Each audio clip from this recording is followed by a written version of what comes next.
datang di channel Dia Aksara. Jadi kali ini kita akan bahas tentang masalah Agus ya, Agus Buntung yang dari Bali. Jadi baru-baru ini dia terjerat kasus, jadi kasus tentang pemerkosaan.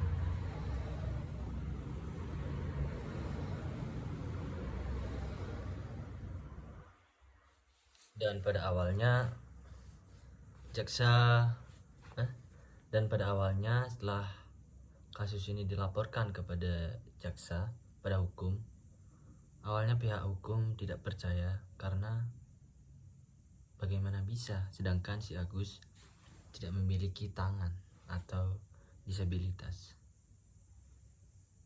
Tetapi setelah dilakukan penyelidikan dan dibawakan bukti-bukti, akhirnya Agus dinyatakan bersalah dan sedang dilakukan proses reka adegan bagaimana Agus memperkosa si korban. Jadi prosesnya itu yang pertama ya, bagaimana bisa Agus memperkosa korban wanita yang tidak hanya dilakukan sekali, sudah berkali-kali, dan sedangkan dia tidak punya tangan gitu. Bagaimana caranya? Kenapa bisa gitu?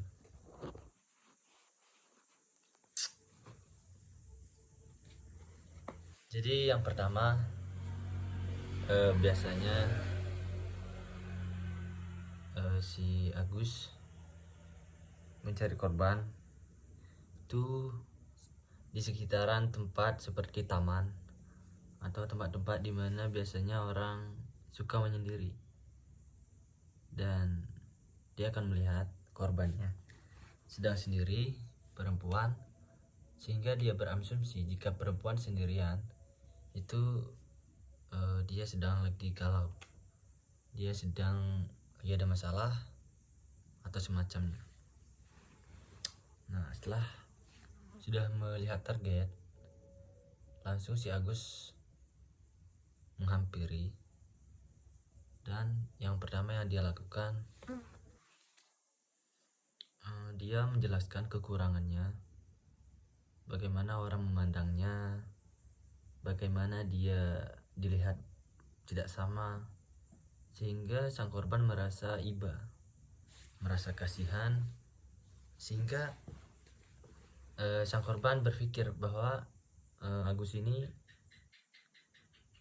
orang yang baik, tidak akan melakukan hal-hal yang aneh. Setelah korban sudah kemakan sama ibanya, dan dia langsung mulai menanyakan hal-hal yang lebih intim yang seharusnya korban tidak menjawabnya.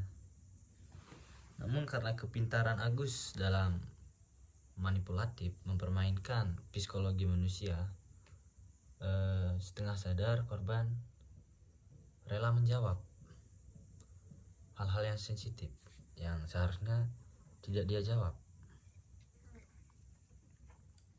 Dan mulai dari situ Agus bisa melihat bahwa si korban sudah bisa dikendalikan ya, bahasa kasarnya bisa dikendalikan atau tidak. Dan jika bisa, Agus langsung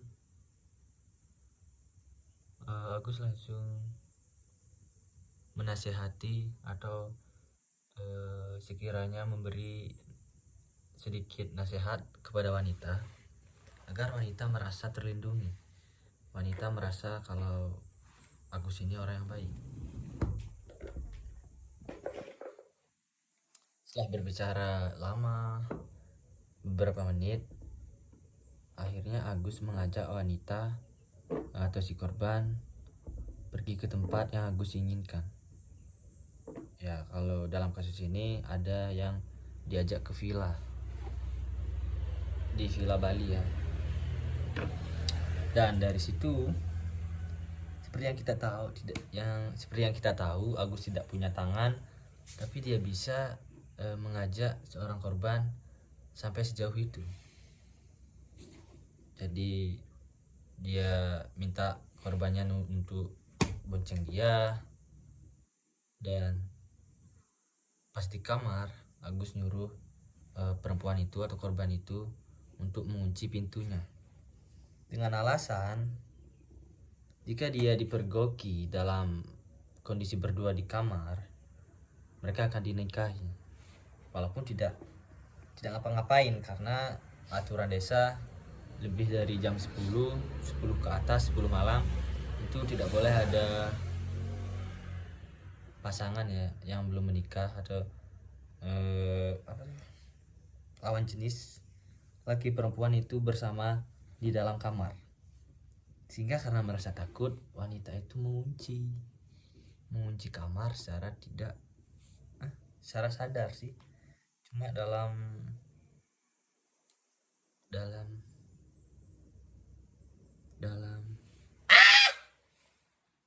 apa ya, dalam dikontrol pikirannya. Jadi ya begitulah, bisa dibilang Agus ini menggunakan teknik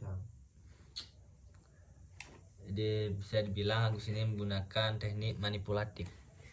Dia mempermainkan kata-kata sehingga korbannya merasa terbawa, merasa apa yang dikatakan Agus ini benar. Dan baru-baru ini kasusnya dituntut di pihak hukum, dan setelah digali lebih dalam ternyata korbannya tidak hanya 1-2, bahkan 13, dan ada yang juga di bawah umur, dan itu sudah terbukti kalau Agus sudah salah. Dan sekarang prosesnya proses kasusnya itu sedang reka adegan bagaimana Agus mengajak si korban untuk ke villa. Tapi jika kita lihat dari sisi lainnya, kita lihat dari latar belakang bagaimana atau mengapa si Agus ini ada kepikiran atau bisa melakukan hal tersebut. Kalau dari sisi latar belakang hidupnya, seperti yang kita tahu, dia memiliki kekurangan tidak punya tangan, dan mungkin karena ini dia sulit, atau mungkin tak tahu juga ya, tapi saya rasa mungkin dia sulit untuk mencari pasangan dalam arti pacar ya, sehingga kebutuhan biologisnya itu tidak tercukupi. Dia merasa kesepian, dan dia merasa kalau dia bisa melakukan apa yang seperti orang-orang biasa lakukan, tapi tidak dalam konteks pacaran. Dia terlalu berpikir berlebihan, sehingga menurut saya saya rasa Agus itu merasakan kesepian, dan dia mencoba menggunakan kekurangannya untuk menjadi kelebihan. Karena mental manusia itu ada beberapa tahap ya untuk bisa mencapai mental seperti si Agus ini, menguasai pikiran orang lain. Jadi yang pertama itu mental manusia itu yang pertama paling bawah itu depresi, orang yang stres, orang yang gila. Dan yang kedua orang yang normal, orang yang seperti kita, yang selalu mengeluh, selalu menyalahkan takdir. Dan yang ketiga orang yang sudah berdamai, orang yang sudah menerima takdirnya dan berdamai dengan dirinya sendiri. Dan yang keempat orang yang memanfaatkan kekurangannya untuk menjadikan kelebihan, seperti Agus ini. Jadi dia sudah tahu keahliannya apa, dan dia memaksimalkan itu sayangnya dalam hal yang tidak sewajarnya, sehingga Agus terkena kasus ini. Jika Agus menggunakan keahliannya ini dalam bidang yang benar, seperti berjualan, marketing, mungkin dia bisa menarik pelanggan karena dia sangat lihai dalam mempermainkan kata-kata, seolah-olah kita tidak sadar bahwa kita dihinoptis. Apa? Hinoptis, ah? Hinoptis, ah? Hipnotis. Kita tidak sadar bahwa kita itu sedang dihipnotis. Kalau dia seperti itu dalam bidang berjualan, mungkin Agus sudah seperti Hotman Paris yang punya banyak bisnis. Karena yang paling penting dalam bisnis itu ya berbicara, bagaimana kita itu pandai dalam public speaking agar pembeli kita itu atau customer kita itu percaya dengan apa yang kita jual, produk, jasa. Coba kalau Agus limpahkan ke dalam bidang itu, mungkin dia tidak menuju ke sel penjara. Ya tapi namanya juga manusia, tempatnya salah dari semua arah. Jadi mungkin sehabis ini Agus menyesal menerima dan mendapatkan pelajaran. Dan untuk orang tua di sana, tolong jaga anak perempuannya karena kita tidak tahu musibah apa yang akan datang pada anak kita. Jadi mari kita bekali dengan pendidikan, dengan nasihat, dengan arahan-arahan yang baik. Jangan menjaga jarak antara orang tua dan anak karena itu akan berdampak buruk terhadap mental anaknya.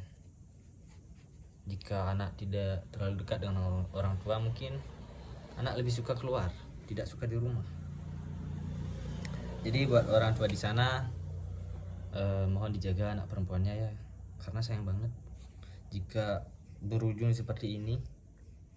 Dan bagi korban si Agus, mudah-mudahan bisa menerima, bisa berdamai, dan punya semangat lagi untuk menjalani hidupnya lagi. Oke, sekian kali ini. Jika ada kata-kata yang salah, itu wajar. Dan ini pure dari asumsi saya sendiri, pendapat saya sendiri, tidak bisa dibenarkan dan tidak bisa disalahkan. Oke, sekian.